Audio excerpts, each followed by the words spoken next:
Ladies and gentlemen, the President of the Republic of the Philippines, His Excellency President Ferdinand Romualdez Marcos Jr.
Good evening, Vice President Sara Duterte.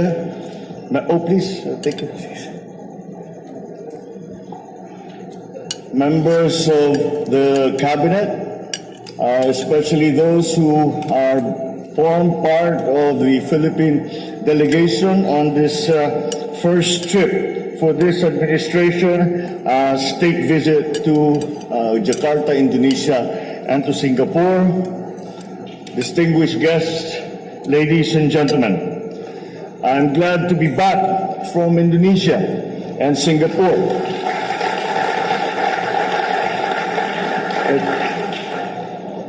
However successful and productive this trip was, of course, it is always going to be good to come back home. At lalong-lalo na kapag tayo meron namang magandang balita ng konti na sasabihin natin may pasalubong na maaring matanggap natin kapag tayo ay ibinuo natin lahat ng sinimula namin dito sa nakaraan na bisita, na state visit na ito. My inaugural state visits to our two important ASEAN neighbors were fruitful and engaging. I met with Indonesian President Joko Widodo to comprehensively discuss our overall bilateral ties with Indonesia. Our conversation covered all facets of our relations, particularly defense, security, maritime cooperation, and of course, trade and investment and people-to-people ties. We renewed our commitment to stronger bilateral cooperation as fellow ASEAN members and as members of ASEAN and members as two of the largest maritime nations in the world.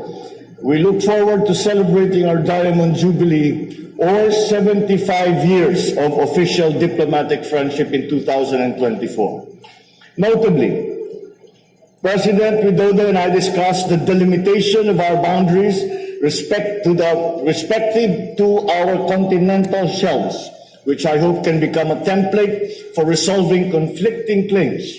We talked about importing fertilizer into the Philippines and increasing coal imports for our energy supply. I also met with President Halima Yacob and Prime Minister Lee Hsien Loong of Singapore. Our conversations highlighted the deep and enduring friendship between our two countries. President Yacob spoke highly of her state visit to the Philippines in 2019, when our country celebrated our Golden Jubilee, or 50 years of diplomatic relations. Prime Minister Lee and I also immediately made a connection as our fathers, who were the leaders of our countries, laid the groundwork for the foundation of ASEAN starting in 1967. The visits also offered us an opportunity to exchange views with the leaders of Indonesia and Singapore on important regional and global issues that affect security in our region. We were cognizant of our roles as neighbors and partners in ASEAN. We all share the view that in this time of geopolitical turmoil and uncertainty, unity, mutual respect, and the principle of sovereign equality should always prevail in our efforts to uphold peace and stability and an environment conducive to our continued national development. Maliban po sa pakikipagpulong sa mga opisyal ng Indonesia at Singapore at pagkuha ng kanilang patuloy na suporta sa ating bansa at sa ating gobyerno, nasaksihan ko rin po ang pagpirma ng mga bilateral agreement na magsusulong ng ating kooperasyon sa iba't ibang sektor. The Indonesian President and I witnessed the signing of agreements that will broaden and deepen our ties in all facets of cooperation, from defense, security, to the creative economy, and even to culture. We also agreed to pursue joint activities for the next 5 years, as our respected foreign ministers signed the Philippines-Indonesia Plan of Action for 2022 to 2027.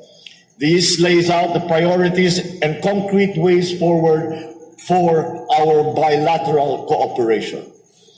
During my state visit to Singapore, Prime Minister Lee and I witnessed the signing and exchange of agreements on counterterrorism, personal data protection, digital cooperation, water resource management, and, of course, investment, all of which contribute to our journey towards development and prosperity.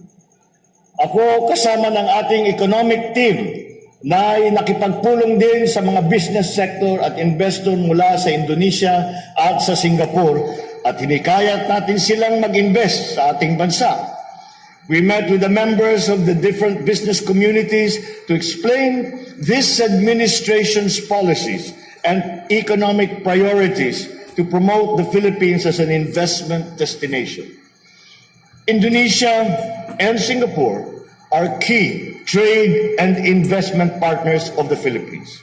More notably, Singapore is our top trading partner in ASEAN and 6th worldwide, and our top source of approved investments last year. I am proud to announce that we have signed and sealed a total of 10 letters of intent and 12 MOUs in the sectors of renewable energy, data centers, e-commerce, broadband technology, startups, government housing, and agriculture, and witnessed the signings of several letters of intent and MOUs from 22 Indonesian and Singaporean investors.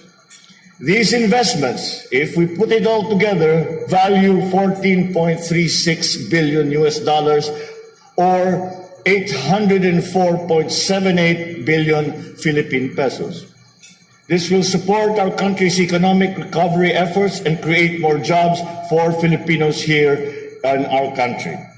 I actually have a more detailed breakdown of those numbers, which we will include in the final report of the delegation to the country.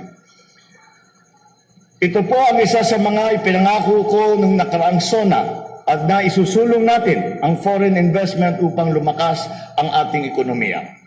Ang lahat ng ito ay para sa ating mga kababayan, dito man sa Pilipinas o sa ibang bansa.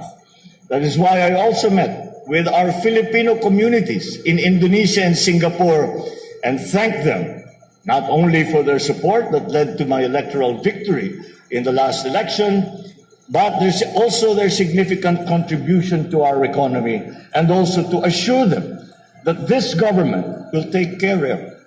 Kahit na wala sila dito sa Pilipinas, sinisigurado ng ating pamahalaan na aalagaan pa rin natin sila. Our kababayans continue to be a source of pride as they demonstrate to the world that Filipinos excel at whatever endeavor they choose to undertake. Indeed, my back-to-back visits to Indonesia and Singapore, I think, have been thoroughly worthwhile. So before I end this statement, I reiterate my deepest appreciation to the governments of Indonesia and Singapore for this opportunity to reaffirm our friendship and explore avenues of cooperations that will benefit all of our countries.